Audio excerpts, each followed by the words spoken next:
નમસ્કાર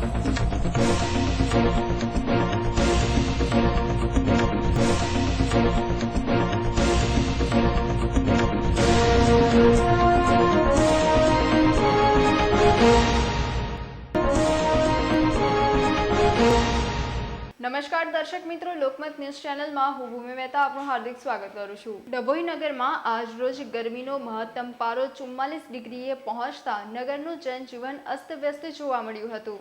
ડભોઈ પંથકમાં આજરોજ સૂર્યોદય થતાની સાથે સૂરજદાદાએ સીધા જ કિરણોના વાર ધરતી પર કરતા તાપમાનનો લઘુત્તમ પારો 30 ડિગ્રીથી શરૂ થયો હતો, જે પારો બપોરના 12 કલાક સુધી તો 43 ડિગ્રી સુધી પહોંચી ગયો હતો અને ધીમે ધીમે આ પારો 44 ડિગ્રી તાપમાનનો પારો પહોંચી ગયો હતો, પરંતુ તેની અસર 46 ડિગ્રી જેવી લાગતી હતી। પરિણામે નગરવાસીઓને આકરા તાપમાનનો સામનો કરવાનો વારો આવ્યો હતો। સમગ્ર દિવસ દરમિયાન ડભોઈ નગરના રોડ સમસાન ભાસતા જોવા મળ્યા હતા। ન છૂટકે કામકાજ અર્થે પોતાની બાઇક કે ચાલીને નીકળનારા યુવાધન કે વડીલો ગરમીથી બચવા માટે મોઢા પર સંપૂર્ણપણે બુકાની બાંધીને નીકળેલા જોવા મળ્યા હતા, જ્યારે નગરનો મોટાભાગનો વર્ગ તાપથી બચવા માટે કકની ચિંતાઓ પ્રજા પર જોવા મળી રહી છે। પોતાના ઘરોમાં જ એર કન્ડિશનર, કુલરો તેમજ પંખા જેવા ઇલેક્ટ્રિક સાધનોના સહારે પોતાના ઘરના બારી બારણા બંધ કરી અને ઘરમાં જ પુરાઈ રહેવાનું પસંદ કરતા જોવા મળ્યા હતા।